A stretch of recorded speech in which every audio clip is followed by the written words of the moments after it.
There's only one thing you need to make an appointment, and that's your phone. 2 bodies are still stuck inside the Hard Rock Hotel. Mayor LaToya Cantrell wants to bring the victims back to their families by tonight. Drew gives back this holiday season, setting an example for the community.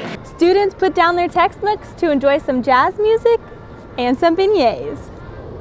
Spectators wanting to see the demolition that was supposed to happen today, but spectators can now go grab their costumes and head out to Crew of Boo. Many people in multiple clubs are out here today tabling, including SELF behind us here. And SELF stands for Solidarity, Empowerment, Leadership for Females. And I'm here with the Vice President, Ashley Messina. And why is it important to have SELF at Loyola? Tonight, many concerned parents gathered at Rogers Middle School. Good afternoon. Thanks for joining us. I'm Jillian Oddo, and this is the Maroon Minute. Yes, I am live on Short Street, which is just one of the streets having work done in this area. I talked to neighbors, and they say it's like a maze trying to get to their house every day. Construction work starts early in the morning around 7 a.m. and ends around 4 p.m. on weekdays. Let's take a view from the sky. You can see the dirt road I'm on with just one entrance from Claiborne Avenue, but sometimes that changes. Although they are working on just this little part of the street, the orange cones and backhoes take up a lot of space on this street and dozens around, making it hard for people to get to their house, sometimes making them park even down the street. Here's what neighbors on Short Street have to say about the construction.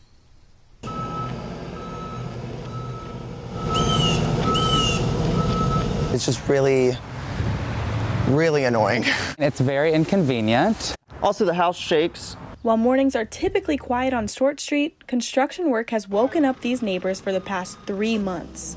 It literally shakes the entire house at like 7 o'clock in the morning every day. By far the most punctual construction crew. Workers say they are working on the water, sewer, and drainage lines. Once they finish that, they will fix the sidewalk and street.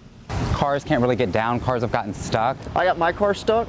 Then a friend of mine had to come and he got his truck stuck. My car broke down and I couldn't even get a mechanic because there was like a giant pile of gravel in front of the house. While the city says they are communicating with locals, the notices they give are not always clear. They change which way because like sometimes there's like the road closed on that exit and sometimes like midday they'll change it over there, so like you never know how to get in here. So I think we've gotten 3 total. The first one was saying that we were not going to have water. The date ranges, there were 2 date ranges, completely unfilled, blank. This isn't the only street under construction. Looking at this map from the city, you can see there are dozens of streets having work done. A lot of cars have been sideswiped. Neighbors are frustrated because they think there is no end in sight. Is it ever going to stop? Who knows? I like long walks on my beachfront, nasty sand street. Jillian Oddo, PAC News. According to this city, there is no timeline on when this construction work will be done.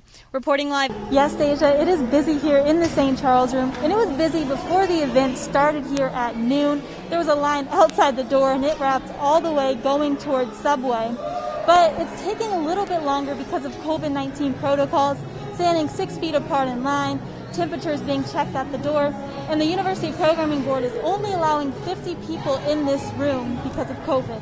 But this is where all the fun happens. So I'm going to go ahead and step outside the camera and give you a better look at what's going on here. So first, students come in, they pick out what animal they would want, and you get a bag with all the good supplies in it. It includes stuffing, a shirt for the animal, and a little birth certificate to name that little animal.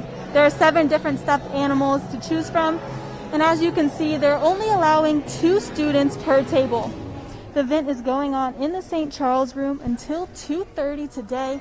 So if you want to make that special something for Valentine's Day, come out here until supplies last. I'm Jillian Oddo, reporting live from the St. Charles room.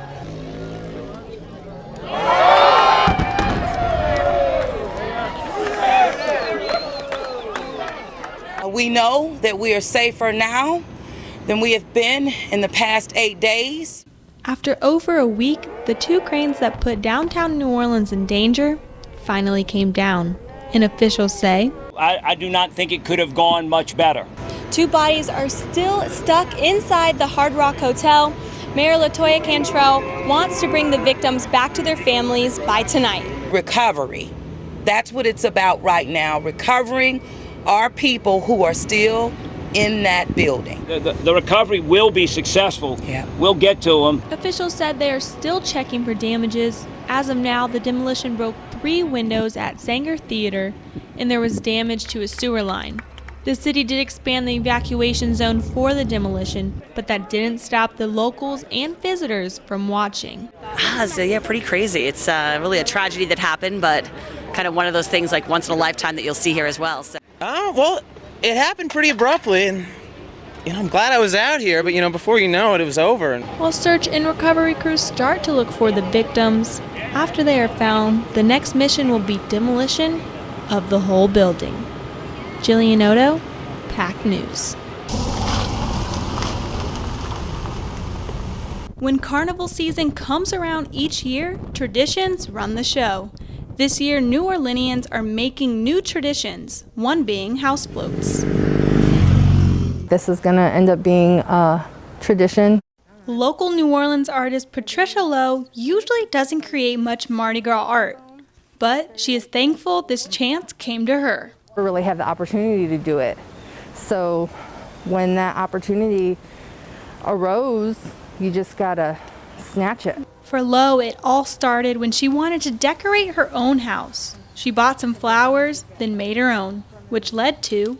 Started doing classes, and people really enjoyed the classes. After her classes on making flowers, the jobs for her to create house floats became overwhelming. And more work that I can handle. Lowe had to recruit help from her neighbor. Even though Patricia has been an artist pretty much her whole life, this was the first house float she ever designed.